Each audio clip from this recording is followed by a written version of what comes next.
pandemia ainda. A vantagem de quem está aqui é que pode ficar sem máscara. Mas, em compensação, não tem chazinho de tia Rita para mim. Olha aí, não sei nem se é uma vantagem, né? Eu agora fiquei com vontade de tomar o chá da tia Rita. Eu acho que o microfone aberto do avatarzinho do Centro Espírita está dando eco. Não sei se vocês estão ouvindo. Isso, perfeito. Eu vou fazer o compartilhamento na tela aqui da apresentação, tá? Eu quero cumprimentar cada um de vocês que está aqui com a gente nessa tarde. Não é mole, em pleno sabadão, né? A gente parar. Ai, agora eu fiquei mais feliz. Eu já ia falar isso. Como eu não estou podendo ver o rosto das pessoas, né? Agora posso, porque a espiritualidade ouviu a minha rogativa aqui mental, falando assim: vou falar para um monte de avatar fechado. Vou convidar a Andréia, querida, minha nova amiga de infância, que está aqui também no Google Meet, a Ana Carolina e o Valério, se puderem, abrir as câmeras, que aí a gente se vê, né, se olha, se faz uma falta danada para a gente que está fazendo palestra aqui, né, pela internet. Obrigada, Andréia. A gente faz amigos de infância, assim, à distância também. Aí, Valério, que bonito o sorriso de Valério, eu não ia ver esse sorriso, que coisa boa, muito bem. Só faltou Carol, mas eu entendo que às vezes a gente quer ouvir, mas não está podendo parar, né? Às vezes está fazendo outra coisa. Que bom, Ana Carolina, que você está aí também. Vamos parar de prosear e vamos para o que importa, né? Que a Gil me falou que eu tenho 1h30, parece muito, mas quando eu começo a falar desse assunto, eu não tenho fim. Você vai ver que no final eu vou estar me atropelando para dar conta de encerrar a tempo. Eu vou colocar aqui a janelinha do que eu quero apresentar para vocês. Não sei se está aparecendo aí já. Já? Perfeito. Então, vamos lá. A gente vai falar hoje sobre adoção e espiritismo. Esse tema, na verdade, são dois temas, né? Que mesclam tanto a adoção quanto o espiritismo, mas que a gente vai ver que é uma coisa só. Oi, Carol, que bom que você abriu a câmera. Seja bem-vinda. E aí a gente vai ver como que se entrelaçam esses dois assuntos, né? Eu comecei a estudar sobre a adoção. O espiritismo já tem um tempinho que eu comecei na mocidade. Pelo meu cabelo branco aqui, já dá para perceber que faz um tempinho. Não, eu estou com muito grisalho precoce também não é assim. Mas já tem um tempo que eu estou no espiritismo, mas estudando a adoção é um pouco mais recente. Comecei a estudar adoção em 2018 e comecei a procurar pela adoção, tanto na literatura legal, jurídica, social, quanto também no espiritismo, porque não dá para desvencilhar. A gente não deixa de ser espírita quando sai da casa espírita, né? Terminou, tomou o passe, vai para casa, não vira outra coisa. Você continua sendo espírita, então tudo que você faz, você acaba tentando ter o olhar do espiritismo, e eu fui buscar também no espiritismo o que eu podia encontrar na literatura. E no desenvolver desse estudo todo, eu conheci muitas pessoas, muitas famílias, ouvi muitos relatos e percebi a mão de Deus em cada uma das histórias. E isso tudo culminou num livro que foi publicado em setembro do ano passado, que é o hashtag Todo Filho é Adotivo. Que, inclusive, estou sabendo que vai ter sorteio de livro hoje aí. Pode botar para sortear um. Quem ganhar, eu mando pelo correio, tá? A Gil me passa o endereço depois e eu faço questão de mandar de presente aí para o vencedor desse sorteio hoje, para ver se empolga a galera aí para ler. Esse livro reúne 14 relatos de casos de famílias que vivenciaram a adoção e a gente pega essas histórias e começa a conversar sobre elas dentro da doutrina espírita. Eu não trouxe para cá essas histórias, esses relatos, mas a gente vai conversar junto sobre o que permeia isso, né? Essa ideia de adoção e espiritismo estarem andando juntos. Há um autor muito conhecido no meio da militância adotiva, que é o Luiz Schettini Filho. Ele é um psicólogo, ele é pai pela via da adoção, e ele tem algumas obras publicadas, dentre elas um chamado A Psicologia da Adoção, em que ele colocou escrito assim: todos os filhos são biológicos e todos os filhos são adotivos. Biológicos, porque essa é a única maneira de existirmos concreta e objetivamente. E adotivos, porque é a única forma de sermos verdadeiramente filhos. Quando eu li isso, né, acendeu dentro de mim, foi isso, é espiritismo, né? Que é o ser encarnado. Todos nós somos biológicos, óbvio, nesse momento estamos aqui encarnados, fora os companheiros que estão nos ouvindo, que não estão encarnados. Mas quem está encarnado é biológico, gente. Não importa, todo filho é biológico. Você nasceu, teve ali a junção da célula masculina, célula feminina, formação do corpo, isso é biologia. E adotivos, o Schettini, ele vem trazer para a gente um olhar psicossocial sobre isso, quando ele vai falar sobre a vinculação de pais e filhos, que precisa haver para que se estabeleça essa relação de parentalidade. Mas se a gente olha com as lentes do espiritismo, a gente percebe que, na verdade, além dessa vinculação precisar ocorrer socialmente, né, em âmbito familiar, há uma outra questão. A doutrina espírita nos mostra que nós não fomos criados por Deus no momento do nascimento. Nós já existíamos antes. Então, no momento em que o ventre daquela mulher decidiu me acolher para o meu processo encarnatório, ela me adotou como espírito, porque eu já existia antes do momento do nascimento. É isso que nos diz lá no Evangelho segundo o Espiritismo, no capítulo 14. Os laços de sangue não estabelecem necessariamente vínculos entre os espíritos. O corpo procede do corpo, mas o espírito não procede do espírito, porque ele já existia antes da formação do corpo. Então, vocês entendem como que isso é a mais pura verdade? Como que realmente todo filho é adotivo? E a gente confunde tanto isso, né? A gente quer se apossar uns dos outros. Quer dizer, esse é meu filho, tem o meu sangue. Só isso, porque ele já existia antes. Imagine, olha, para as mães ciumentas, eu vou falar uma revelação aqui, vocês não vão gostar, não. Esses seus filhos já tiveram outras mães antes de você, porque já viveram outras oportunidades na matéria. Você acha que você veio sempre mãe deles? Isso dá uma mexida, né? Com os nossos sentimentos egóicos de que as pessoas nos pertencem. Luiz Schettini, num outro livro dele, que é o Compreendendo o Filho Adotivo, ele vem nos dizer que procriar é fisiológico, mas criar é afetivo. Vocês entendem a diferença? A adoção do filho se insere exatamente aí, na atitude e nos atos de criação no seu sentido físico e afetivo.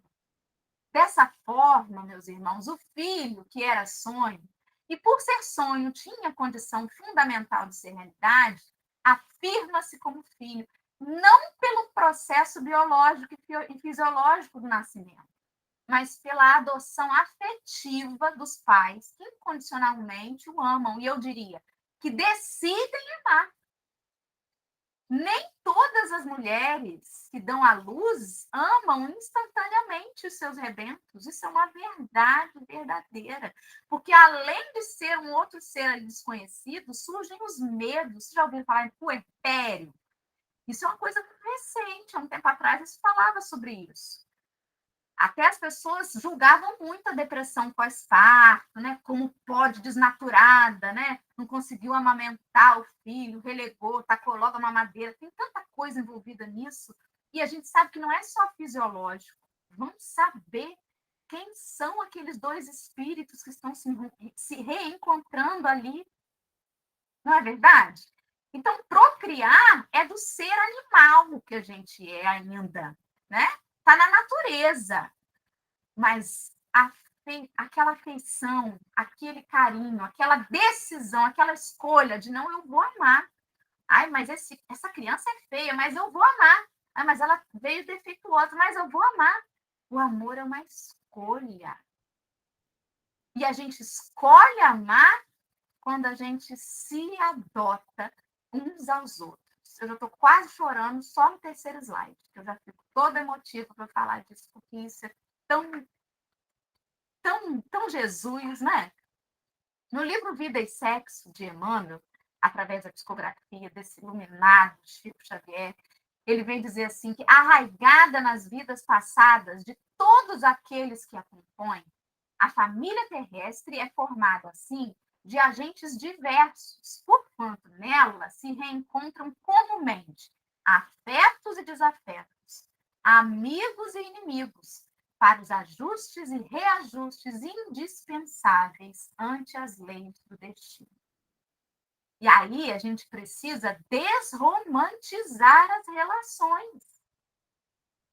Tem muita gente que tem pavor de data comemorativa, como o Dia das Mães, Dia dos Pais, porque a mídia enfeita aquilo de uma forma, né? Você, às vezes, olha aquele comercial do Dia das Mães e dói lá dentro, que você fala assim, rapaz, a relação que eu tenho com a minha mãe não é essa. A relação que eu tenho com meu pai nem chega perto disso aí.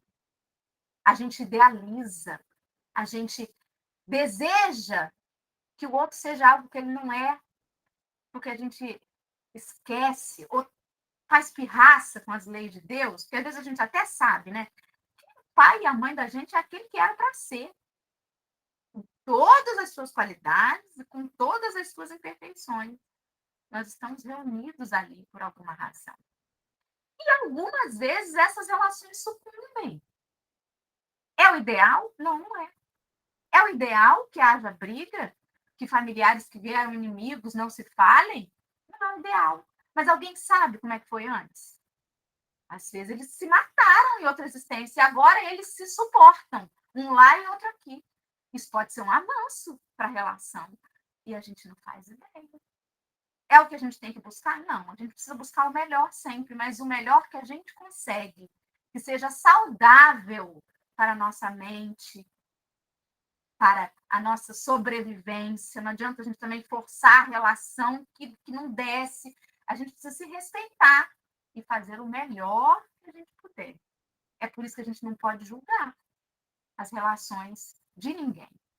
E aí, ninguém nasce com a missão de fracassar. A gente precisa lembrar disso. No livro Consolador, Emmanuel, através da psicografia do Chico, ele vem nos dizer no item 134 que a determinação divina na sagrada lei universal é sempre a do bem e da felicidade para todas as criaturas. A gente não vem com a missão de fracassar. Quando Jesus nos coloca aqui reunidos com os nossos afetos e desafetos, a gente não vem, não, você vai vir com fulano para brigar com ele, não. Mas a gente tem as nossas limitações. E algumas vezes a gente fracassa de novo. E a espiritualidade sabe disso. Eles nos incentivam ao acerto, mas eles sabem que a gente pode errar de novo. Eles estão preparados para isso. Tem muita gente que acha que Judas nasceu com a missão de trair Jesus. Gente, isso não existe. Ninguém vai nascer com a missão de dedurar o amigo. Mas a espiritualidade sabia que dentro da personalidade dele, ele ia duvidar, ele ia querer forçar a situação para Jesus se impor perante todo mundo, e que ele tendia a acabar fazendo alguma coisa nesse sentido.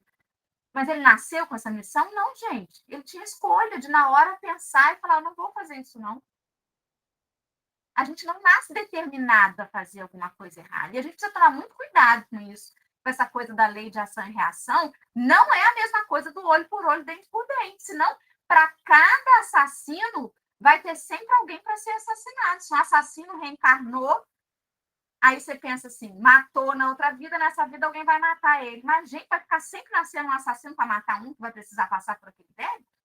Não é sobre isso a lei de amor.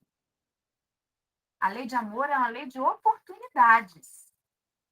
De acordo com o artigo 19 do ECA, que é o Estatuto da Criança e do Adolescente, todo indivíduo de 0 a 18 anos tem o direito de ser criado e educado no seio da sua família de origem e, excepcionalmente, em família substituta, assegurada a convivência familiar e comunitária em ambiente que garanta o seu desenvolvimento integral. O que significa isso?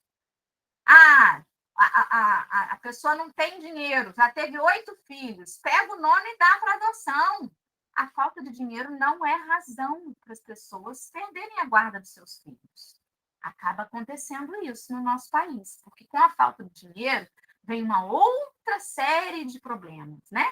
Ninguém aqui consegue acordar bem-humorado todo dia com 300 boletos para pagar, com a luz cortada, com o filho passando fome. A gente exige, né, que o outro tenha perseverança, que o outro tenha fé, que o outro busque o trabalho, que o outro não se vicie. Mas, às vezes, a carga está tão pesada e a gente acha que não tem nada com isso, mas tem, porque os problemas da sociedade estão todos entrelaçados às nossas ações, aos nossos pensamentos, nós temos a ver, sim, com isso. A falta das oportunidades, a miséria social, ela acaba gerando uma série de outros problemas, inclusive os problemas psiquiátricos. Há crianças que estão em situações de acolhimento institucionalizadas porque a mãe precisou ser internada com problemas sérios psíquicos. O pai está em situação de dependência e ninguém se mete numa situação tensa dessa porque quer, por escolha, assim, eu escolhi mesmo. Tinha todas as oportunidades, às vezes acontece, mas são raras as exceções. Então, o ideal para as crianças é que elas cresçam em suas famílias de origem. Quando o conselho tutelar precisa ser acionado e essas crianças são levadas para os locais de acolhimento, e eu vou dizer uma coisa triste para vocês, a parcela dessas crianças que o conselho tutelar consegue atingir é isso aqui, ó, perto da enorme verdade que tem por aí. Não dá conta, o sistema não dá conta de tudo. Quando essas crianças são acolhidas, elas não vão direto para a adoção. É preciso ter um estudo social. O que aconteceu com essa família para ter desestruturado, para ter desequilibrado, para ter dado no que deu, uma negligência, uma situação de abuso, uma situação de violência? O que aconteceu ali?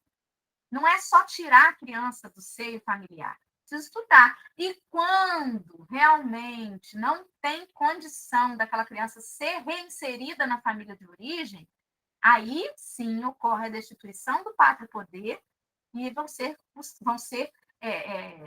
procuradas outras famílias, né, para sanar aquela falta. É claro que existem prazos legais para isso acontecer, porque a criança não tem como ficar esperando a vida inteira a situação da família dela melhorar para ela voltar. Tem casos que não melhora mesmo. E aquela criança vai crescendo numa situação de acolhimento e acaba saindo do perfil que a maioria dos pretendentes à adoção desejam. Porque, dicas de passagem, a maioria das pessoas que estão habilitadas para adotar uma criança, a maioria só deseja criança pequena. E aí eu nem vou entrar nos outros quesitos, né? A maioria deseja criança pequena, criança branca, criança saudável, preferência que não tem irmão, enfim. É um desejo legítimo, se eu quero ter um bebê, eu vou entrar para a fila da adoção para ter um bebê? É legítimo o seu desejo de ter um bebê. Mas vamos conhecer a realidade. A realidade é que esses bebês que você acha que estão aí rejeitados, eles não estão disponíveis assim, não. As crianças reais que existem no abrigo são um pouquinho diferentes. Quer manter o desejo? Tudo bem, é lícito, legítimo, é preciso que a gente tenha consciência mesmo do que a gente consegue, né, dar conta, do que a gente precisa, mas é preciso também entender que às vezes pode demorar um pouco mais, porque não é essa a realidade que está aí. E aí, nesse livro, hashtag Todo Filho Adotivo, a gente lê um trecho da autora, entre aspas, eu, que digo lá que é indiscutível que ninguém terá em seu planejamento reencarnatório a missão de abandonar o filho em tenra idade. Mas é da misericórdia divina a capacidade de aproveitar as mais variadas circunstâncias para a generosa finalidade dos nossos acertos de cor. A espiritualidade, ela enxerga além. Ela vai, igual GPS, recalculando a rota, e as peças do quebra-cabeça vão se reencaixando no lugar certinho onde era para estar. Aí vocês vão olhar essa imagem e vão dizer assim, Doralice, coitada, tá fazendo tanta coisa, né? É café com o evangelho de manhã, é casa espírita, é 3 crianças dentro de casa, botou uma foto, não tem nada a ver com o negócio, mas tem, nada para casa. Essa foto aí é de 2 passarinhos. Um é o tico-tico e o outro é o chupim. Vocês conhecem a história desses dois passarinhos? Tem na natureza, né? Os biólogos já descobriram isso, que a fêmea do chupim, ela pega lá na hora de botar os seus ovinhos, ela vai lá no ninho da mamãe tico-tico, que tá cheio de ovinhos de tico-tico, põe os ovinhos dela lá e, ó, no bom português, mete o pé, vai embora. Sabe o que a mamãe tico-tico faz? Imagina, se fosse uma mamãe tico-tico humana, ela ia falar assim, desaforada dessa mulher, dessa chupim, largou os ovos aqui desnaturado, eu vou lá atrás dela para ver o que ela está fazendo. Você acha que ela faz isso? Não faz. Sabe o que a mamãe tico-tico faz? Ela olha para o ninho, percebe que ali tem ovinhos diferentes do dela. Mas o que ela faz? Ela os adota. Ela os acolhe até que eles venham a eclodir dos ovinhos.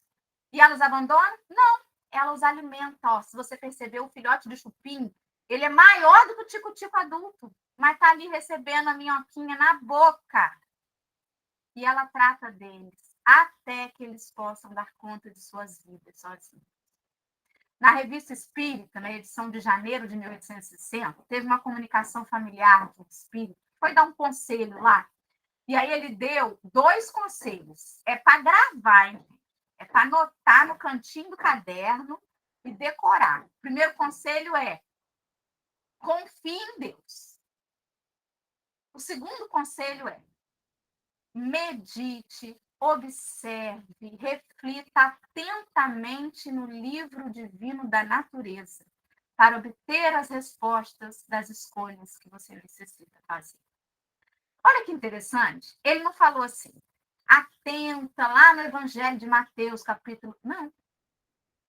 Reflita atentamente nas bem-aventuranças. Não. Ele falou assim, gente, para os letrados e iletrados, o livro divino da natureza está para quem tem posses e para quem não tem, está para todos. Na natureza, Deus já imprimiu para nós os recados, as mensagens subliminares. Essa atitude, essa postura adotiva da mamãe Tico-Tico vem falar para a gente que o amor vai muito além do sentimento de posse. Dora, você vem dizer que os animais irracionais amam? Os nossos irmãos animais, que é uma outra paixão que eu tenho, adoro estudar os animais do espiritismo, eles estão nas estradas evolutivas para aprender a raciocinar sobre o amor. Mas nós todos fomos criados com essa centelha do amor. Eu acho que quando a gente começou a pensar demais, é que a gente esqueceu e complicou tudo. Porque os animais, muito naturalmente, nos dão exemplos desta postura. O sentido é esse. É largar o sentimento de posse, de só querer bem ao que veio de mim, ao que me pertence. Sabe isso? Para o meu filho, o melhor.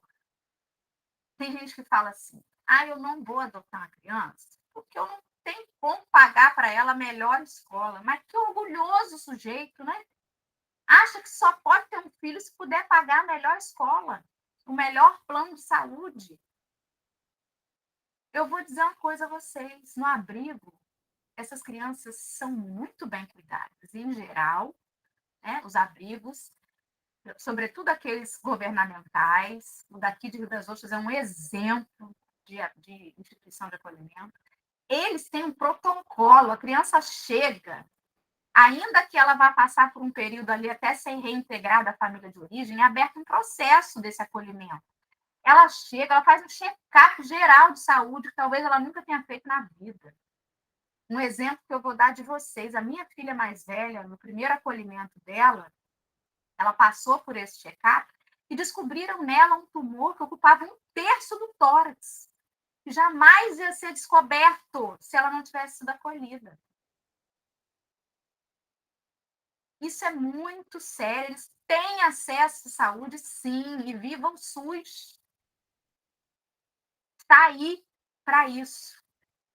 Eles têm acesso à educação? Têm. Ah, mas a escola pública é uma bagunça, mas isso e aquilo, mas eles têm acesso à escola, sim. E se eles tiverem a oportunidade de ter um voluntário no abrigo que dê aula de reforço, eles vão muito bem, obrigada. E conseguem muitos avanços. Quem sabe você não pode ser ali um voluntário no abrigo para dar aula de reforço? Nós vamos falar sobre o que a gente pode fazer por eles sem precisar adotar mais à frente. Mas, enfim, eles têm educação, eles têm onde dormir, eles têm saúde no abrigo. Sabe o que eles não têm? Uma família, um lar. Isso aí, dinheiro nenhum vai poder dar. Porque você pode pegar, adotar a criança ou gerar um filho biológico e terceirizar a educação dele. E colocar uma babá na cola dele 24 horas por dia.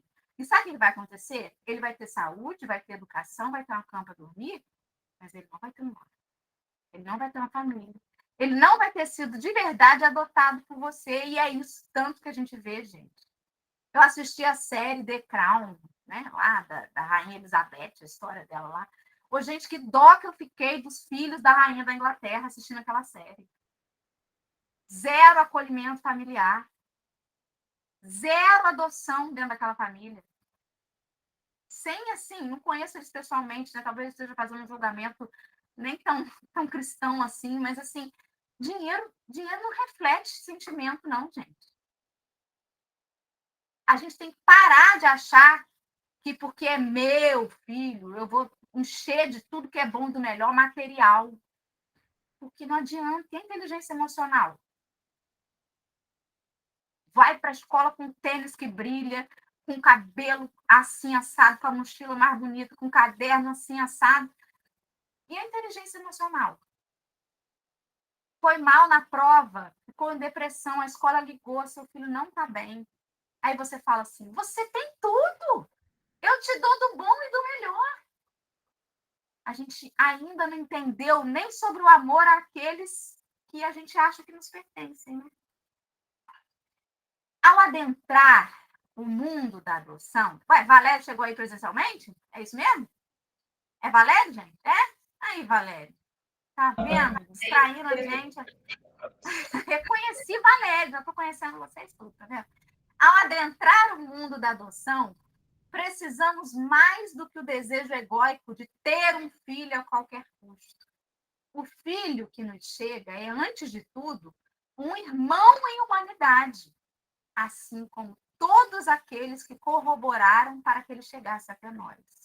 A gente tem que ter menos julgamento com a história dos nossos filhos, para aqueles que têm pretensão, né, de aumentar sua família pela via da adoção, que já assim fizeram. Ou quer correr logo com o processo de destituição familiar das crianças que estão no abrigo. Gente, corre logo com isso, destitui logo para botar logo para adoção. E o respeito, vocês acham que é fácil, gente? Nem para a criança é fácil, porque às vezes nem ela sabia que ela estava numa situação de negligência. Uma criança que nunca teve opções de escolha no café da manhã, se todo dia ela só pode comer um pão velho, para ela aquilo ali é o normal. Ela nem sabe que aquilo ali pode deixar ela anêmica, sem vitamina. A gente tem que ter respeito pela história dos nossos filhos, pela história de cada um que passou por eles. Sem julgar, todo mundo só fala da mãe, né? Ai, que mãe desnaturada que abandonou. Ô, gente, para destituir o poder familiar da criança, a equipe técnica procura na família de origem, tio, avô, avó, alguém que possa ficar com aquele menor. E sabe o que eles escutam muitas vezes? Dá não. Ah, não tem nada com isso. Fulano arrumou filho, falei que não era para arrumar. Coisas assim. E só a mãe leva o peso, né? Vocês sabiam que homens são os que mais abortam no nosso país? Os homens? É. Por quê? Abortam filhos vivos. Eu duvido que alguém de vocês aqui não conheça pelo menos uma mulher que dá conta de criar um filho ou mais, sozinha. Que os pais, ó, quando muito, deposita um dinheiro por mês, como se isso fosse suficiente para sustentar o título de pai. Mas a carga cai em cima da mulher, que é um patriarcado ainda que a gente não saiu de dentro dele. É um negócio, uma doença da sociedade esse patriarcado. Mas vamos entrar nesse mérito, não, que já também é outra coisa, né? Estamos falando de adoção. Qual que é o objetivo de uma adoção? Para a gente saber o objetivo da adoção, refletir sobre ele, é muito importante a gente pensar no que não pode ser o objetivo de uma adoção. E aí tem a coisa. Por exemplo, eu quero adotar uma criança porque quando eu ficar mais velho, né, eu não vou ter quem cuide de mim. Ô, gente, pelo amor de Deus, vai pagar uma previdência privada, né? Não vou nem falar para contar com a aposentadoria, porque está já difícil, mas vai fazer uma poupança. Você não pode prender um outro ser humano para ser seu enfermeiro na sua velhice, não. Nem se for seu filho biológico. E se aquele indivíduo quiser fazer um curso em outro país, fazer alguma coisa longe, ele tem que ficar agarrado em você até se desencarnar? Mas que obsessor que a gente vai ser? Não pode ser esse o objetivo, né, gente? Tem gente que fala assim, vou ver se eu arrumo uma criança porque meu marido ou minha esposa é doido para ser pai, para ser mãe, ou minha sogra vive cobrando um neto, né? Ô, gente, dá um cachorro para eles. Vocês não podem querer ter filho para agradar os outros. Porque todo mundo vai achar lindo tirar foto com eles. Mas na hora do vamos ver, na hora do vamos ali, chegar junto, aparar as arestas, é você. Se a sua relação em casal não está afinada, isso é velho, gente. A gente sabe que o filho não salva casamento, não. E às vezes até estraga, tá? E às vezes até perturba. Porque vocês nunca mais vão ter o tempo de vocês do jeito que tinha. Vocês vão ter que dividir. Tem gente que fala assim: eu vou então optar pela adoção. Eu não posso nem ver uma grávida que eu começo a chorar, que eu já tentei tanto e nunca consegui, e sou infértil, e eu tenho trauma disso. Corre da adoção. Ué, Dora, corre da adoção? Corre. Primeiro vai se tratar. O luto da infertilidade é uma coisa séria, gente. Vocês sabiam que o número é alto? 1/3 das mulheres tem ou já teve alguma dificuldade para engravidar. Quando até não conseguem. É muito sério, é uma pandemia silenciosa, que ninguém fala, mas todo mundo cobra. O luto da fertilidade é muito doído. A sociedade não entende. Fica sempre cobrando. Cadê o filho? Cadê o filho? Cadê o filho? É um negócio triste demais. A mulher vai lá, a menstruação desce, é uma choradeira, uma coisa muito ruim de passar. Precisa tratar. Porque se você for pelo caminho da adoção, para tampar essa ferida sem ela estar fechada, você não vai viver aquilo de coração, gente. Você vai ficar sempre achando que adota que uma hora vem. A gente escuta isso, você acredita? A gente escuta isso? Quando é que vem o seu? Eu falei assim, gente, o meu o quê? É um negócio doido. A sociedade não está preparada para essa conversa. Vocês estão aqui, ó, vocês estão fortes e vão ter que levar isso adiante. E de ir evangelizar, para onde vocês forem, tá? Esses comentários não são maldosos, são ignorantes. O que a gente está fazendo aqui hoje é adquirindo conhecimento. Pode ser que a gente já tenha feito isso alguma vez. Tenha feito um comentário desse. É por maldade? Não, porque a gente não sabia. Mas a partir de agora, se alguém sair daqui e fizer um comentário desse, quem é a mãe dessa criança? O que aconteceu, tadinho? Aí vai ser de uma outra responsabilidade. Nós precisamos levar o conhecimento das pessoas sobre tudo isso. E se conhece alguém que sofre, que luta com a infertilidade, cada um tem o seu tempo.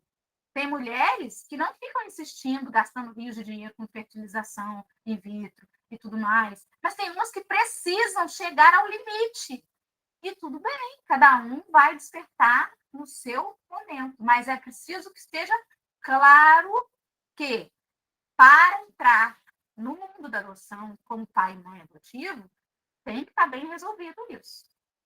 Porque senão não vai ser saudável. Sabe para quem? Não é para você não que é adulto, não. É para criança, o menor.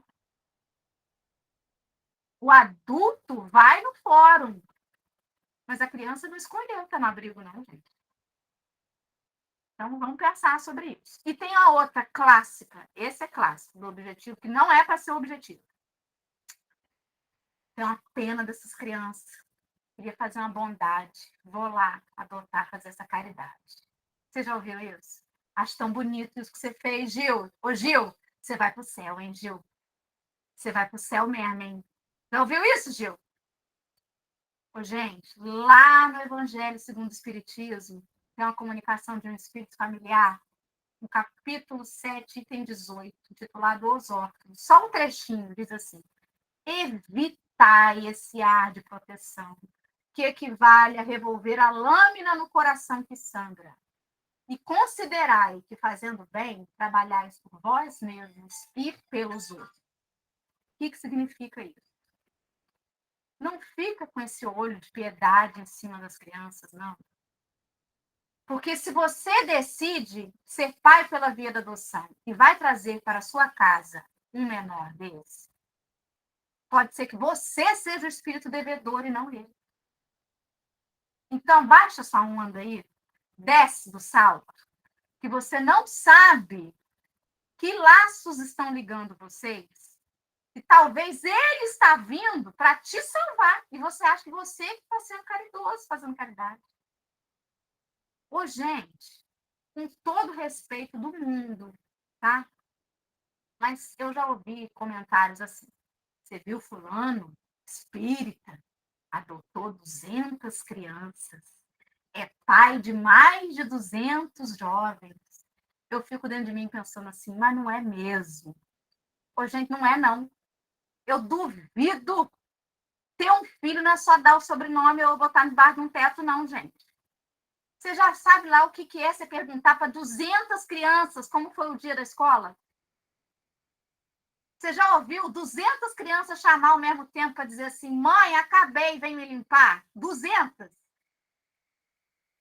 É muito.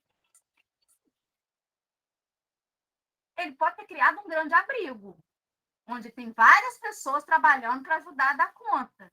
Mas adotar mesmo, ser pai e mãe de 200? Antigamente, que as famílias eram numerosas, né? Meu pai, por exemplo, foi o mais velho de 13 filhos. A minha avó, com todo respeito, eu amo minha avó, da onde eu vejo meu nome até, Vodora. Vodora pode ter parido todos, mas não deu conta, não. Eram os mais velhos que acabavam cuidando dos mais novos.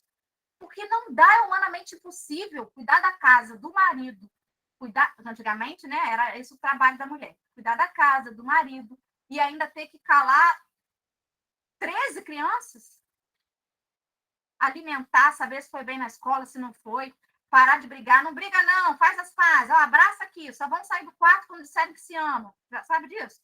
Não dá para dar conta. Então, não é sobre fazer essa caridade piegas. É claro que caridade, como está lá no Livro dos Espíritos, como entendia Jesus, que é o BIP, né? Benevolência, indulgência e perdão, está sim no exercício da maternidade e da paternidade, mas aí seja ela qual for, biológica, adotiva, porque para ser mãe, pai e exercer a parentalidade, você tem que exercitar a benevolência. A indulgência, oxe, se tem que exercitar. E o perdão, rapaz, é todo dia. Sobretudo, auto-perdão. Se tem um bicho que se culpa, é esse bicho mãe. A gente se culpa pra caramba. Acorda dizendo que vai ser melhor, daqui a meia hora já deu o primeiro grito, fala, não, meu Deus, não posso ser assim, gente. Estou fazendo evangelho, estou estudando. É, sim, um exercício de caridade, ser pai e ser mãe. Mas não dessa caridade de quem está salvando a vida do outro. Isso não. Sabe qual é o objetivo de se entrar para o mundo da adoção? Querer ser pai ou querer ser mãe. Só pode ser esse o objetivo. Eu quero ser mãe. Só eu quero ser pai. Não tem outro objetivo que possa levar uma pessoa a ir lá no fórum e dar entrada no papel. Sabe por quê? Quando não é esse o objetivo, dá ruim. Ocorrem devoluções de menores. Você sabia que as pessoas devolvem as crianças? Porque não atenderam as expectativas? Fica quieto. Vamos seguir. Adoção. Na adoção, ocorre uma gestação invisível, né? Cresce ali o coração, a gente fala assim, bem romântico. Ela pode ser de ambos, quando é um casal, homem, ou mulher, ou individual, né? Ou um casal hétero, né? Nem falei, homem, mulher. Ou individual. Uma mulher solteira pode ser mãe solo. Um pai solteiro pode ser pai solo. Isso é fantástico, né? É sempre uma escolha. Você tem que saber que é uma escolha. Ninguém está andando na rua num dia de sol, e no dia de sol eu andava na rua, os passarinhos cantavam, eu tropecei, caí no fórum, minha bolsa caiu lá dentro da vara da família, sem querer dar entrada no processo. Não, gente. Não. Você assistiu alguma coisa que te chamou a atenção, o desejo estava ali no seu coração, você amadureceu aquilo, você procurou saber, você foi lá antes para saber que documentos são esses que eu tenho que trazer. Você correu atrás, dentre os documentos, tem uns que você tem que ir lá, dá trabalho, tem que ir lá no médico procurar um atestado de sanidade, você tem que ir lá fazer isso. Dá trabalho, gente. É uma escolha. Você escolheu. É tão importante a gente saber disso. Lembrar mais uma vez que o adulto da relação é quem vai lá fazer a escolha. E às vezes a gente cobra da criança uma sobriedade, uma responsabilidade, uma maturidade. Tá tudo bem aí, gente? O que aconteceu? Agora eu fiquei preocupada. O que houve, gente? Me conta. Está muito barulho. Não ouvi. Vou esperar. É porque ele está muito barulho, a gente está fechando para ver se melhora um pouco. Ah, tá, viu? Tá bom. Fiquei preocupada. Todo mundo levantou, foi para a janela. Falei, vou ficar falando aqui sozinha, não. Só a Rita que manteve ali. A Rita tá no exemplo, sentadinha ali, nada bala a Rita. Posso continuar, gente? Então, tá bom. Vou seguir, hein? Vamos lá. Não existe o acaso. É tão importante a gente saber disso. Vocês lembram que eu falei que aquele espírito familiar lá na revista Espírita deu 2 conselhos que era para vocês escreverem no cantinho do caderno? Vocês lembram do primeiro? Ninguém lembra. Ninguém escreveu no cantinho do caderno. Confiar em Deus aí, Andréia. Andréia sabe, olha lá. Leitura labial. Eu li o que a Andréia falou. Confiar em Deus. Confiar em Deus é justamente isso. É entender que não existe o acaso. Dora, mas você não falou que ninguém nasce com a missão de fracassar? Então, aquela mãe que acabou perdendo a guarda do filho, ou o pai, se não nasceu com a missão de fracassar, como é que funciona isso? Né? Como é que aquela criança foi parar no abrigo se não estava no planejamento reencarnatório dela? Nem tudo que a gente passa, a gente também tem um fanatismo de achar que tudo que a gente passa estava no nosso planejamento reencarnatório, né, gente? A maioria das coisas, sim. Mas, gente, calma. As nossas escolhas vão traçando as coisas que vão acontecendo. Né? Se eu botar o dedo na tomada e tomar um choque, não estava no planejamento reencarnatório, eu decidi tomar um choque, botei o dedo na tomada. Então, assim, calma, vamos confiar em Deus. A espiritualidade, como eu falei, funciona igual um GPS. Ela vai recalculando a rota. Eu me lembro, nessa parte do estudo, eu sempre falo a história da minha filha do meio. A Sofia tinha 3 anos e 8 meses, quase 4 anos nessa época. Ela tinha acabado de chegar, né, nascer para nós em família. E aí um dia eu cheguei do trabalho, a mais velha estava estudando para a prova, a Alice estava dormindo e a Sofia estava vendo televisão. Cumprimentei Jéssica, dei um beijo em Henrique, fui lá ver a Alice dormindo. Aí cheguei para a Sofia, fui dar um beijinho nela, ela falou assim, mamãe, por que você não fez barriga?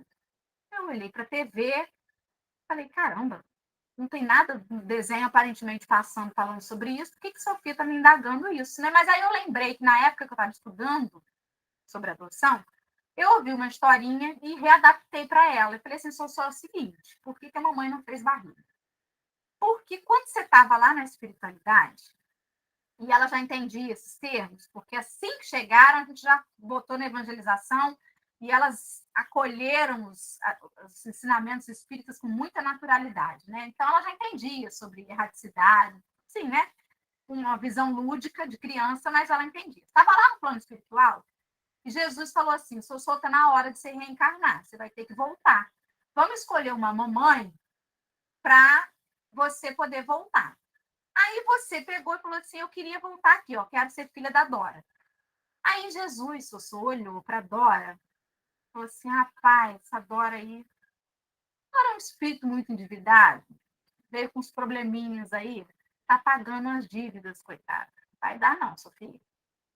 Mas vamos fazer o seguinte: eu sei que você e Dora têm algumas coisas, né, para resolverem. Eu sei que vocês precisam caminhar juntas. Se não for dessa vez, vai ser da outra, porque também tem outra. A gente esquece que a gente ainda tem, né, muitas e muitas vidas. O que não der para. Os espíritos que a gente não encontrar nessa, porque por alguma razão não deu, não foi possível, a gente vai encontrar depois, gente. Calma, né? Tudo ou mata, não, calma. E aí, Sossô, se você voltando na outra mamãe não der certo, a gente vai fazer o possível para que dê. Mas se não der certo, aí a gente já sabe que tem a Dora ali encarnada nesse mesmo período e a gente encaminha para que vocês se encontrem. E aí, Sofia, como Jéssica veio antes, já estava nessa mamãe, e você precisava vir com a sua irmã também, você veio, vocês esperaram a Alice chegar, a espiritualidade estava em volta ali, tentando que tudo desse certo, mas infelizmente não deu. Mas eles já sabiam que vocês já tinham combinado com Jesus que eu seria aqui, né, encaminhada para esse encontro. Então foi isso, Sussô. Era para ter dado certo na primeira mamãe, infelizmente não deu. Como não deu, vocês vieram encontrar comigo de novo.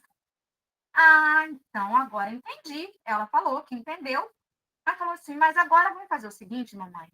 Você, por favor, paga as suas dívidas, que da próxima vez você vem com o seu forninho bom, meu forninho, né, minha barriga, você vem com o forninho bom, que eu quero nascer dentro de você. Aí eu, tá bom. Ela estendeu a mão para selar um compromisso. Provavelmente tinha espíritos ali olhando, né? Devem ter tirado foto, lavrado ata, carimbado. Selei ali com ela o compromisso, vamos esperar para ver, né? Se na próxima eu consigo pagar as dívidas todas para vir com um forninho bom para ela nascer. Mas vamos ver. Mas, enfim, é isso, gente. É confiar em Deus. Se existe no seu coração o desejo pela adoção, é preciso confiar que o seu filho chegará a você, mais cedo ou mais tarde. Vai chegar a você. E sabe uma coisa assim, mais impactante disso? Eu já sabia disso quando eu estava no processo de adoção. E o que me matava era saber disso. Porque, às vezes, a ignorância, ela até faz bem, né? A gente não sofre. Quando a gente sabe, olha só, eu sabia que aqueles espíritos que seriam encaminhados para reencontrar comigo através da adoção, eles estavam sendo encaminhados a dedo pela espiritualidade.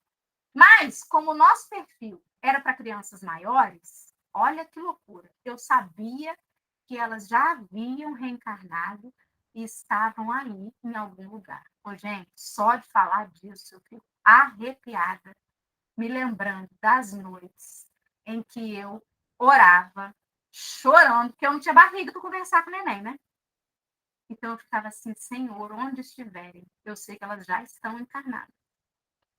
Cuide delas por mim. É tão forte essa certeza de que Deus está cuidando de tudo. A gente precisa saber que não existe o acaso. Se vocês conhecem alguém que está nesse processo, fortalece essa pessoa a orar pelos seus filhos, porque eles já estão sendo preparados para esse encontro. Isso é tão poderoso. As similaridades existentes entre pais e filhos que se reencontram pelas vias da adoção, em quesitos como personalidades ou gostos simples, às vezes até manias, gente, não pode ser mera coincidência do destino. Não tem como admitir que foi ao acaso. Tem gente que pode até falar assim, Joãozinho puxou o pai. Por quê? Porque é mentiroso igual o pai. Ué, minha senhora, então das duas uma. Ou o pai está dando exemplo de mentira, que criança é esponja e copia, né? Está copiando. Ou ele já tinha essa tendência, ele é espírito, e foi atraído por afinidade para aquela família com essa mesma tendência. Porque a gente não herda personalidade, gente. Não herda. Ai, mas eu tenho um medo do meu filho chegar pela adoção ter sido filho de viciado, né? Ou ter sido filho de alguém com muita raiva e chegar com raiva. Gente, isso é ignorância. Ignorância no sentido de desconhecimento. De quem não conhece o espiritismo e não sabe disso. Que nada é por acaso. Que a lei de atração nos promove os encontros através das afinidades. Que o filho que vai chegar para você, ele vai ter as tendências morais que ele precisa ter e que você precisa saber lidar, boas ou más. É tudo encaixado. Ah, mas já disseram que o alcoolismo tem fator genético. Mas lá na espiritualidade, quando os nossos mentores estão ali montando o nosso perispírito, que vai moldar o nosso corpo físico, quando eles estão ali fazendo os ajustes, eles sabem das necessidades e das provas pelas quais a gente precisa passar. Então, se eu precisar nascer com um material genético que vai me trazer a prova de uma determinada enfermidade, e o meu forninho, por exemplo, não tem isso para oferecer para as minhas filhas, ela vai nascer em outro forninho, que vai conferir a ela o corpo físico que ela precisa. Gente, isso é lógico, isso é ciência. É espiritismo, mas é ciência. E os encontros se darão no momento que for necessário. Tem muita gente que pode estar assistindo aí, não sei se Rita pensa assim, não. Rita está com cara de que está achando interessante isso tudo. Mas às vezes vai estar gravado, já soube que estão gravando, pode ser que alguém assista depois, né? E que vai dizer assim, sei que eu estou assistindo isso. Não me serve isso. Tem nada a ver comigo. Porque eu não sou pai, não sou mãe. Não desejo ser mãe. Não quero ser pai. Ou não consigo gerar um filho. Não quero tratar meu luto da infertilidade. Quero ficar sofrendo com ele. E tem gente que decide também continuar sofrendo com o luto da infertilidade e não aceita. Não posso gerar, também não quero ter e tudo bem. Não tenho interesse na adoção. Sei o que eu estou ouvindo agora. Se fosse na televisão, até mudava de canal. Mas aí é que vem.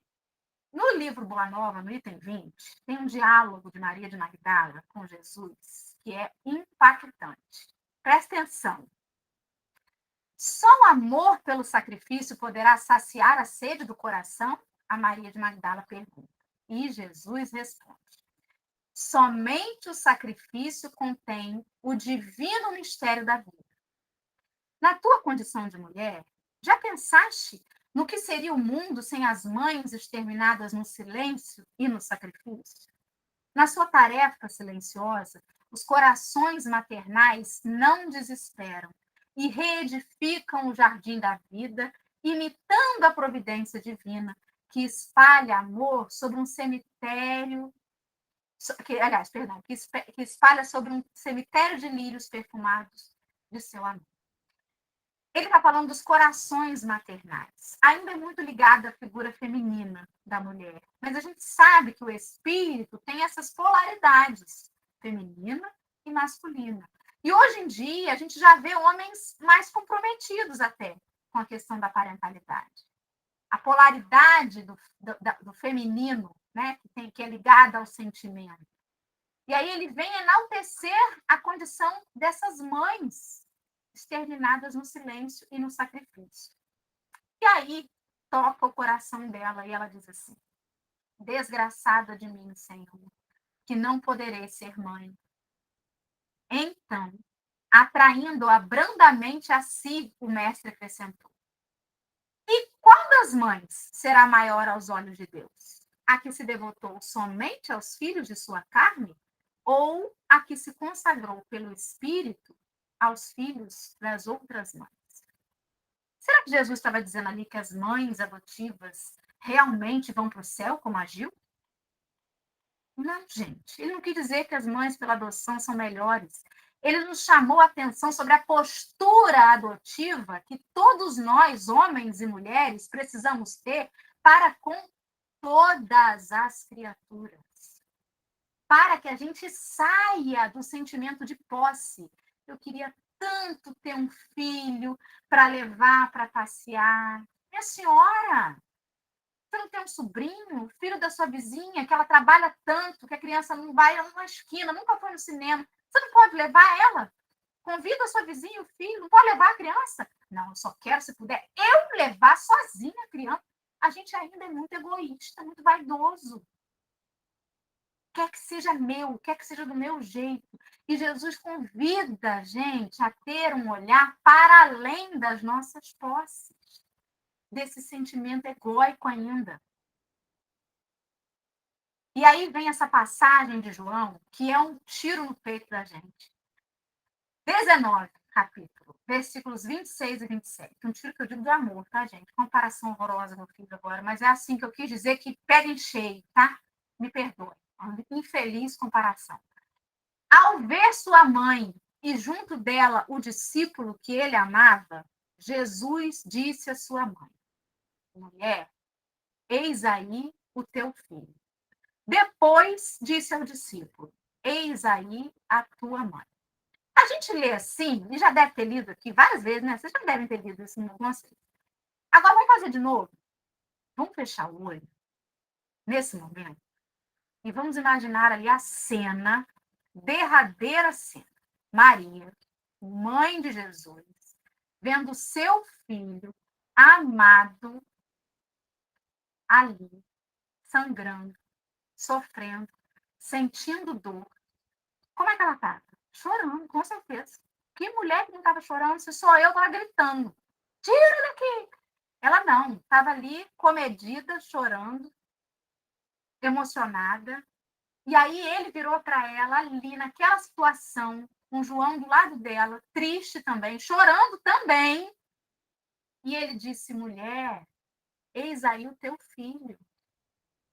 E disse para João: eis aí a tua mãe. Sabe o que ele está dizendo para a gente? Ele está dizendo assim: você está vendo a dor que você está sentindo agora? Sabe esse sentimento ruim? Sabe essa coisa mal curada que está dentro de você? Sabe essa coisa que está te preocupando? Sabe esse problema tão grande? Sabe esse diagnóstico difícil que você teve, ou que alguém que você ama muito teve, que está te dilacerando? Sabe? Sabe isso? Sabe a sua dor? Olha para o lado. Está vendo quem está do seu lado? Essa pessoa também tem uma dor. Está doendo tanto nela também. Sabe, João, mãe? Você está perdendo um filho, ele está perdendo um irmão. Está doendo tanto nele, mãe. Tanto, tanto. Para satisfazer a sua sensação de mãe, pega esse amor que você sente por mim e dá para ele, mãe. Porque ele está precisando tanto ser amado também. João, sabe essa dor que você está sentindo dentro de você? De estar vendo seu amigo, seu irmão querido aqui sofrendo? Sabe essa saudade que antecipadamente você já está sentindo? Pega isso e olha para o lado. Tá vendo minha mãe? Rapaz, ela está sofrendo muito. Dá para ela esse amor que você tem por mim. Ô, gente, não tem nada mais lindo que isso. Porque a gente é tão egoísta, até com as nossas dores. A gente despede de um parente no leito da morte e acha que nunca mais vai viver aquilo. E esquece que tem gente do nosso lado precisando tanto ser amado. E a gente quer enterrar o nosso amor junto com o parente que morreu. Enterra amor, não, gente. Amor não é para enterrar, é para doar. Sabe aquelas mães que já viram seu filho desencarnar? Eu não passei por isso nessa encarnação, eu não faço ideia do que deve ser esse sentimento que Maria teve e que tantas mulheres já sentiram de ver um filho desencarnar. Porque a ordem natural da vida é que os pais vão antes, né, dos filhos. Sabe esse sentimento? Pega esse sentimento e multiplica, porque do seu lado vai ter alguém com sede de amor. Eu não sei, meus irmãos, qual que é o problema que cada um está passando, mas tá, né? Porque todo mundo está. É um mundo de provas e expiações. Se você ainda não está no meio de uma tempestade, você espera que ela vai chegar. Até porque não é à toa que a gente está estudando o Evangelho, não é para se blindar dos problemas, não. É para que quando eles cheguem, a gente consiga suportar. Como aqueles cristãos que iam para a arena, sabe, cantando. A gente estuda o Evangelho para pegar os problemas, bater no peito e falar, eu vou dar conta com amor. Não é para dizer assim, eu estou com Jesus, nada vai me acontecer. Não. É para provar que com ele a gente vai passar. E vai passar amando. E pode estar doendo. Que eu vou saber olhar para o meu lado e reconhecer um filho, um pai. Ô, Gil, você está vendo essa senhora aqui na sua frente? Jesus está dizendo assim, Gil, olha a Rita aí, eis aí a tua mãe. Rita, você está vendo essa moça aqui atrás de você de máscara preta? Vai dizer assim, olha, eis aí a tua filha. Se a gente não assumir de uma vez por todas uma postura adotiva perante os nossos semelhantes, a gente não vai sair do lugar, gente. A gente é tão possessivo que a gente quer guardar o que é bom e até o que é ruim a gente quer guardar. É só o amor que importa. Não se sinta eximido de responsabilidade somente porque não tem filhos ou porque já tem filhos adultos. Lembre-se de que algum dia, se você merecer, você vai voltar à Terra novamente na condição infantil. Você vai ser criança de novo nessa Terra aí, ó.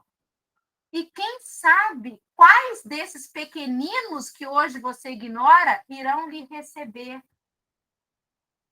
Tem um poema de Maria Dolores, eu estava na cabeça com o nome do livro, gente, esqueci.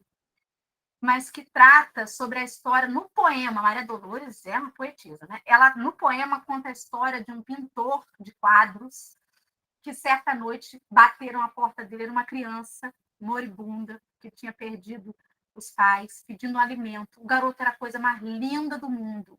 O pintor botou o menino para dentro, deu o que comer e pintou um quadro do menino. O quadro tocante do garoto, com aquela roupinha maltrapilha, aquele olhar profundo. Aí ele despediu o menino e falou, já comeu, agora pode ir embora. E o menino, tio, deixa eu ficar. E ele, não, pode ir embora. Eu não posso, né? Eu não comporto uma criança dentro da minha casa, da minha rotina. O pintor vendeu réplicas do quadro, fez um sucesso danado, ficou famoso com o quadro daquele garoto. Anos, muitos anos depois. Uma vez a casa dele estava sendo invadida. E aí a vizinhança, né, pronta, o cidadão de bem, o homem de família, armado, entrou dentro da casa dele para pegar o bandido e, pum, atirou nele antes. Caído no chão, o pintor já mais velho chegou, não reconheceu. E aquele jovem olhou para o quadro e falou assim, aquele era eu. E desencarnou. Maria Dolores, no poema, nos chamou a atenção de que uma negativa que você faça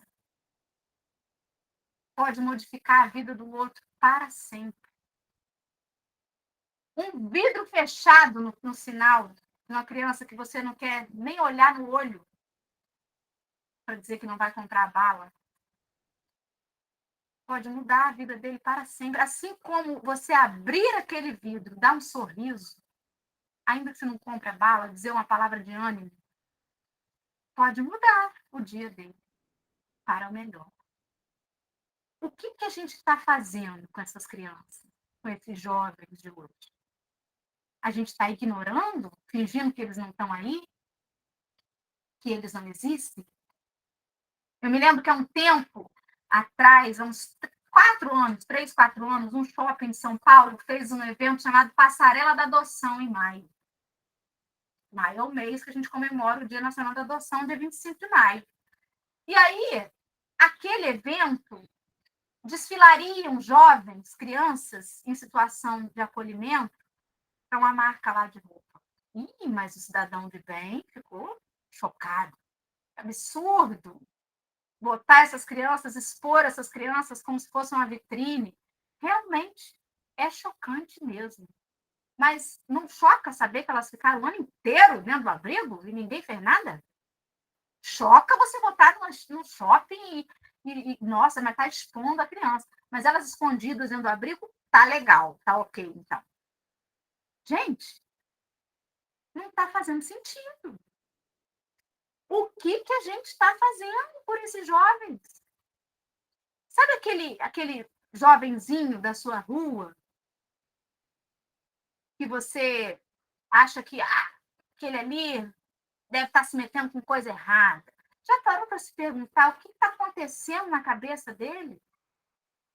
Porque é muito fácil a gente se sensibilizar quando uma criança cai no chão e se machuca. Tadinho, caiu no chão e se machuca. Mas quando aquela criança responde brava, né? Xinga um palavrão, você fala assim, moleque mal criado. Ele está enfermo da alma. Mas essa enfermidade não toca a gente, não. A gente quer tirar da reta da gente, né? Criança mal educada. Gente, quem está feliz, quem está bem resolvido, quem tem amor, dificilmente vai externar uma coisa diferente. Os nossos filhos mesmo, quando a gente vai estudar comunicação não violenta, eu estudo muito, né? Porque eu não sei ser uma boa mãe ainda, não nasci sabendo, tem que estudar todo dia. Quando a gente vai estudar, a gente percebe como que os nossos comportamentos, às vezes, influenciam as crianças, a gente não faz ideia. E aí você vê um sintoma na criança, e aí você reconhece que aquilo é seu. As enfermidades da alma precisam tocar a gente. Não pode tocar a gente só se a criança for bonitinha. Olha, aquilo me dói quando fala assim, ai meu Deus, criança tão bonitinha no abrigo. Eu falo assim, tão bonitinha no abrigo por quê? Não entendi. Se fosse feia, podia estar lá? Essa aí é feia, hein? Isso aí tem que ficar aí mesmo. Ô, gente, que comentário! Sabe o que é isso? Ignorância. Falta de entendimento, de conhecimento, de bom senso, de saber o que está falando. E, além disso, o racismo estrutural, que é outra coisa triste. Triste! Eu trabalho diretamente com busca ativa no grupo de apoio para os habilitados. O que é a busca ativa? A busca ativa é uma comunicação que a gente faz em todo o país com os abrigos, as equipes técnicas e tudo mais, para tentar encontrar famílias para as crianças que estão fora dos perfis. Então, grupos de irmãos, crianças maiores de 10 anos, que buscam, dentro do Sistema Nacional de Adoção, nos 34 mil pretendentes, não tem um que aceite. Aí essa criança vai para a busca ativa, para ver se a gente consegue sensibilizar algum habilitado, né, a repensar o perfil. Tem noção, gente? 34 mil habilitados e a gente tem que fazer busca ativa, sendo que só tem 4.500 crianças no país aptas a serem adotadas? Vamos continuar. E aí, tem algumas vezes que a gente coloca lá a busca e a pessoa fala assim, nossa, que criança linda, não acredito que está na busca ativa. Nossa, loirinho de olho verde na busca ativa, meu Deus. Aí eu fui pensando, então tá tudo bem se for uma criança negra na busca ativa, ninguém comenta, mas porque é branca de olho claro, todo mundo se espanta. Meu Deus, gente. É a realidade, nua e crua. Infelizmente. Não digais, pois, quando vir desatingido um de vossos irmãos. É a justiça de Deus. Importa que siga seu curso. Porque a gente fala isso, né? Se está lá no abrigo, é karma. Alguma coisa fez para estar passando por isso. A gente escuta isso. Dizei antes. Vejamos que meios o Pai misericordioso me pôs ao alcance para suavizar o sentimento do meu irmão. Vejamos se as minhas consolações moral, o meu amparo material ou os meus conselhos poderão ajudá-lo a vencer essa prova com mais energia paciência e resignação. Vejamos mesmo se Deus não me pôs nas mãos os meios de fazer com que cesse esse sofrimento. Se não me deu a mim também como prova, como expiação, talvez, deter o mal e substituí-lo pela paz. O mal contrário de bem, com L. Não é o mal do contrário do bom. Está lá no Evangelho segundo o Espiritismo, no capítulo 5º, item 27. Você sabe o que está dizendo aqui? Sabe o que está dizendo aqui? Que a gente sempre pode fazer alguma coisa. Sempre! Sempre. Não tenha desculpa de que cada um está pagando por aquilo. Não. Se apareceu no seu caminho, é porque você pode fazer alguma coisa. Agora eu tenho notícia ruim para dar a vocês, hein? Vocês não desligaram a live ainda e não levantaram e foram embora, se vocês estão ouvindo isso até agora, é porque vocês também podem fazer alguma coisa. Dora, eu não tenho como adotar uma criança, mas tem como assumir uma postura adotiva a partir de agora. Não tem como mais fingir que não está vendo o seu semelhante no caminho. Um idoso que você pode adotar como avô, como avó, como mãe. Não tem mais desculpa. E aí, Kardec me deu a brecha para falar para vocês, estou quase acabando, do projeto Apadrinhar. Vocês conhecem? O projeto Apadrinhar, Amar e Agir para Realizar Sonhos, é um projeto de âmbito federal. Ele tem o intuito de propiciar as crianças e adolescentes em medida de acolhimento institucional, ou seja, estão lá abrigadas, com esperanças remotas de reinserção familiar e adoção, ou seja, aquelas que não estão no perfil da galera, não estão, que são velhas demais, que são doentes demais, ou que têm muitos irmãos, enfim. A oportunidade de construir laços de afeto e apoio material, com possibilidades de amparo educacional e profissional, com pessoas da sociedade civil que tenham disponibilidade emocional ou financeira para se tornar padrinhos. Vou contar para vocês. A criança fez 18 anos no abrigo, igual o Sérgio Malandro, beijinho, beijinho, tchau, tchau. Não é ele que falava isso? Nem lembro mais. Dando referência aqui da década de 90. Vergonha, senhor. Mas, enfim, aos 18 anos, a criança sai do abrigo. Sai do abrigo. E faz o quê? Conta para mim aí, companheiros. Ana Maria Dias, Ana Carolina, Andréia, Gil. Que se está... Ana Carolina é novinha ainda. Mas os demais, que já passaram um pouquinho, tá, gente? Os 18, conta para mim o que vocês estavam arrumando aos 18 anos. Estava tudo certo na cabeça de vocês, né? Com 17, vocês já sabiam certinho o que vocês iam fazer da vida, vocês não tinham segurança de nada, não é? Já estavam tudo empregado, ganhando 5 salários mínimos, não? Imagina a criança que sai do abrigo. Se a maioria de nós, que teve um teto, teve uma família mais ou menos equilibrada mesmo só no mundo de regeneração, né? Família que é família tem confusão no Natal. Mais ou menos equilibrado, que teve ali algum acesso à educação. Se a gente até hoje, às vezes, olha para a nossa vida e fala, o que eu estou arrumando? Imagina, obrigada, meu bem, pelo café. Imagina essas crianças que estão saindo aos 18 anos do abrigo. Vocês já pararam a pensar? Que loucura que deve ser. E a gente cobra deles, hein? Cobra. Sabe como é que cobra? Vai num lugar que tem um jovem aprendiz atendendo, aí ele dá um troco errado, a gente fala assim, surdo, serve para estar aqui, trabalhando de mau humor. A gente cobra. Cobra a felicidade dos outros, não faz ideia do que as pessoas façam, mas a gente cobra. A gente se dá o direito de levantar bem azedinho de vez em quando. Mas cobra que os outros sejam sempre bem-humorados, né? Tipos de apadrinhamento. Ó, pode ser afetivo. Sabe como é que é esse? Você vai se dispor a fazer um vínculo emocional com um jovem desse, 15, 14, 13, 16 anos. Vai ser padrinho, madrinha. Vamos sair juntos no fim de semana, ao cinema. Vamos passar Natal, as férias. É seu aniversário. Eu vou estar lá com você, meu afilhado, minha afilhada. Ô, gente, pode não parecer muita coisa, não. Mas essas crianças, quando tem trabalho para apresentar na escola, sabe? A primeira coisa que eles fazem é correr os olhinhos assim na plateia, procurando a família. Você já pensou para um desses que não tem a família para procurar? Olhar ali na plateia e ver o padrinho, a madrinha ali? Eu não consigo falar sobre isso, senão vai chorar de novo. Você tem noção do que é você tomar o primeiro pé na bunda, tá de coração partido, e ter o seu padrinho ou sua madrinha para te dar uns conselhos, para levantar a sua autoestima. Você está ali torcendo para passar para o jovem aprendiz, a fazer uma prova de alguma coisa, e você já não acredita em muita coisa mais na vida, porque, né, olha para a sua história, como é que já foi bem complicado.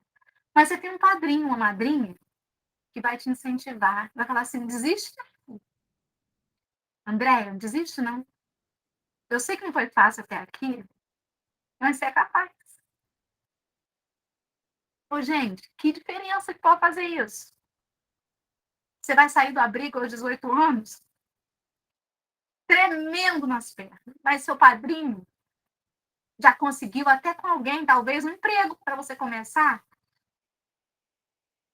já conseguiu até te ajudar um pouquinho, para você se sentir mais seguro, para morar sozinho, para não ter medo de escuro, porque sempre dividir o quarto com alguém no abrigo.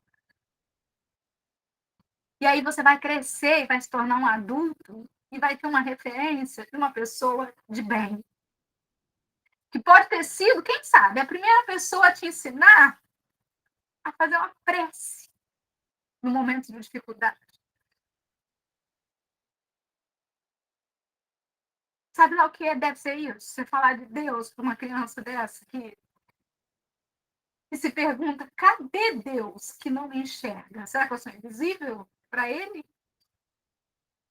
E você vai mostrar para ele o capítulo 5º lá do Evangelho. Não quer dizer que a gente vai evangelizar as crianças, né? Talvez eles já tenham até religião. Mas assim, eu estou nos meus devaneios aqui pensando nas diversas possibilidades. Aí a gente vem para o segundo tipo. Dora não tem estrutura para ser padrinho afetivo. Não aguento, não vou conseguir me vincular, vai dar ruim, não tem a estrutura emocional, tudo bem. Mas tem dinheiro, Dora, resolve. Ajuda sim. Você pode pagar um curso profissionalizante? Porque quando ele sair, talvez com um curso profissionalizante, ele consiga uma oportunidade melhor lá fora. Olha, ele está fazendo um tratamento, ou ele tem um problema na vista, precisa fazer um óculos novo. Você consegue pagar um óculos novo? Você pode ser um padrinho provedor. Dora, não tem R$ 1 e também não tem estrutura emocional. O que eu posso fazer? O que você sabe fazer, minha senhora? Você sabe fazer tricô, crochê? Eu sei, já aprendi na pandemia. Eu vou ensinar. Vou lá me cadastrar direitinho, vou ser um padrinho prestador de serviço, vou ensinar um hobby. Sei tocar violão. Eu vou levar música, igual a cigarra lá das formigas da cigarra, da parábola. Vou ensinar essa juventude a cantar. Na alegria, na tristeza, no dia de sol, no dia de chuva, vamos tocar música. Ou eu sou professor, posso dar aulas de reforço para essas crianças, ajudar, incentivar. Eles têm tantos problemas com a alfabetização, sobretudo com a alfabetização. Aula de reforço, dedicado, nossa, faz tanta diferença, gente. Como é que faz, Dora? Para ser padrinho, não bate na porta do abrigo, não, gente. Lá é a casa deles. Já pensou nisso? Tem gente que fala isso, né? Eu queria tanto visitar um abrigo, porque, gente, eles moram lá. Você imagina você em casa, à vontade, no domingo. Fulano abre sua casa, falando, queria visitar aqui a casa. Até hoje, só se for muito amigo da gente, né, gente? Um desconhecido vai bater na nossa porta, dizer que quer entrar. Se com os companheiros daquela religião, né, que os amigos batem na porta, a gente já vira o nariz e não quer atender, porque a gente também é bem mal educado, né, e finge que não está em casa, em vez de ir lá e dizer assim, meu companheiro, eu professo uma outra crença, mas eu admiro o seu trabalho, a sua persistência. Não, a gente finge que nem está para não atender, né? Imagina, você quer bater na porta deles no abrigo? Não, gente, vamos com calma, com respeito. Vai no fórum, lá na vara da família, diz: quero dar entrada no processo de apadrinhamento. Aí vão perguntar qual? Você vai dizer, afetivo, provedor, prestador de serviço, eles vão te pedir a lista de documentos e você vai lá dar entrada para se tornar um padrinho. Dora, não dá para mim nenhum desses. Não consigo, minha vida é corrida. Gente, a não ser que você seja um ermitão no deserto, que não convive com ninguém, você vai encontrar meios de, a partir de agora, exercitar uma postura adotiva. Vai. Vai. Com o motorista do Uber, com o porteiro do prédio, com o vizinho do trabalho, você vai encontrar. Não desiste, não. Não desiste. Sabe por quê? Deus não desiste de você em hora nenhuma. Nenhuma. Quanta gente já te acolheu no seu caminho até você chegar aqui? Quantas pessoas já te estenderam a mão? Mas Dora, ninguém conta os tapas que eu levei. Mas não são eles que importam. A contabilidade divina vale o amor que se deu e que se ganhou. Você vai ficar colecionando tapa? Eu quero colecionar as fotos felizes que eu posto no Instagram, meu amor. Eu quero colecionar as derrotas, né? É isso que eu quero levar no meu coração. Por gratidão a tudo de bom que já te aconteceu, espalhe o amor. Aquele que um dia nos criou, nos fez seus filhos. Na oportunidade da reencarnação, só trazemos de novidade aqui, de novo mesmo, o invólucro da carne, porque o resto, gente, é velho. O espírito da gente, ó, cascudo. Aqui, encarnado, todo filho é adotivo. E eu vou deixar aí com vocês os contatos do todo filho adotivo, inclusive, meu Deus, os gatos pegaram aqui, deixa eu pegar. Vou pegar um pouquinho aqui, achei. O livro Todo Filho Adotivo, ó, foi publicado pela editora Chico Xavier, está à venda na editora, mas também diretamente comigo através do Instagram e do e-mail que está aí. Na editora, a gente perde uma porcentagemzinha por conta da editora. Mas, diretamente comigo, 100% da venda vai ser destinada ao abrigo Lar Batista, de Embu das Artes, e uma parte também para o ADOT, que é o Grupo de Apoio à Adoção de Rio das Ostras. Eu achei até que era mais tranquilo vender livro, gente, mas não é não, hein? A peleja vender livro, hein? O povo elogia palestra, acha lindo, bonito, aí ninguém compra o livro, gente. Eu preciso vender esses livros, me ajuda. Porque já vai fazer um ano que ele foi publicado. E eu estou doida para ajudar essas duas instituições. Dora, o mais importante é a ajuda financeira? Não, não é. Porque se eu puder tocar algum coração na leitura, uns 14 relatos reais de famílias, né, que tem no livro, e os comentários sobre isso, se puder tocar um coração, vai ser muito, não tem preço, muito maior do que qualquer valor. Mas, gente, nem só disso vivem os seres encarnados. Preciso nem comentar que o litro do leite está pela hora da morte, né? E eu preciso levar esse dinheiro para o abrigo, pelo menos até o Natal. Preciso vender isso, me ajuda, tá, gente? Vai lá, segue, entra lá na página, compartilha, compra. E é isso. Obrigada. Eu acho que eu consegui aí 1h30. Muito obrigada. Vamos lá, perguntas. Se eu souber. Se eu não souber, eu finjo que a internet caiu, tá? E saio de uma assim.